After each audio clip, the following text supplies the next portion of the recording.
Holly Rowe, and I'd like to introduce you to Karson Saunders.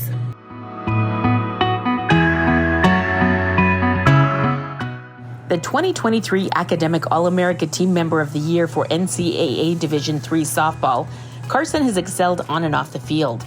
As a senior outfielder at Union College in New York, she led her team in 10 different statistical categories and won the Conference Player of the Year honors.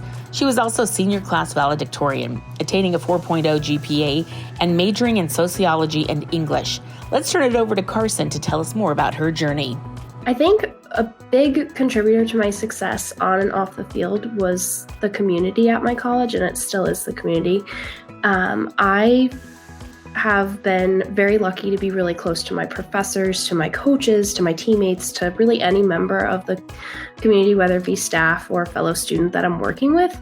And their support it means the world, and it also carries you through those times when it is really stressful. So being able to go to a professor's office hours and talk to them about what I'm not only really passionate about, but also that my time is divided elsewhere. It is on the field, it is off the field, and feeling like they have my back and they're willing to make things work when sometimes I do have to deal with the pushes and pulls really allowed me to feel like I didn't have to give in or sacrifice one for the other, that I could excel in both and that I was equally supported in both domains.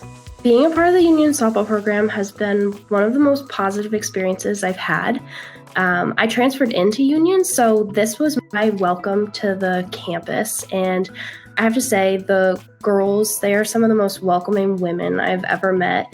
Right from day one, it can be a little bit hard coming into a new team, and I wasn't sure how that was going to be. And right from the very start, they welcomed me in. I felt like we were always there to pump each other up. It's competitive, of course, it's a team, but we were there to root each other on, to make each other better. The same with my coaches. They recognize that we're student athletes, so yes, we're there, and when it's in season, that's what you're doing, but they are just as interested in what we're doing off the field and making sure that we know that if we need to do something that we're really passionate about, that it can work and we can find the time to make both things work without having to sacrifice something.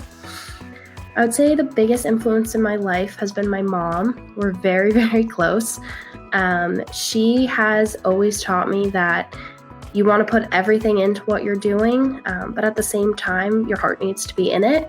And so softball, for example, has been a very long journey. I've been playing it since I was 8, and there's times, I think, just like anything, even your studies, you love it sometimes. Sometimes it's something you really don't want to be doing because it gets hard and things can be challenging. And she's always been in my corner, rooting me on, giving me support when I feel like I need to lean on somebody a bit more than I may need to in other times. And just always being my cheerleader and being there to let me talk when I need to blow off some steam, and being there at all my games, all my events. So knowing that she's in my corner definitely carries me through at all the good times and all the bad. I would say, I guess, to get where I'm at right now and where I'm really honored and proud to be as I finish out my time as an undergrad, I think the biggest thing that I didn't realize was of utmost importance. Yes, you want to challenge yourself, you want to pick things that are challenging, but at the end of the day, you need to pick things, whether it be your studies, your sport, activities on campus. You need to have the passion for it, and you need to just be genuinely interested. It's not a conscious effort. Yes, I want to do well all the time, but doing well comes from just enjoying what I'm doing and surrounding myself with people who I not only love, but I really admire and look up to. So reach out to the people that, if you hear them speaking and you really like the way they're talking about a topic or just the subject matter, what they're talking about, reach out to them and see if you can learn more. Or if there's someone at practice that you really are in awe of the way that they're fielding the ball or they're hitting the ball that week, go over and stand next to them and see what input they have for you. Those things, I think, always, it seems silly and it seems like you should be isolated when you want to be doing your best, but the biggest way I think to excel is to really utilize your community and those around you to keep you going.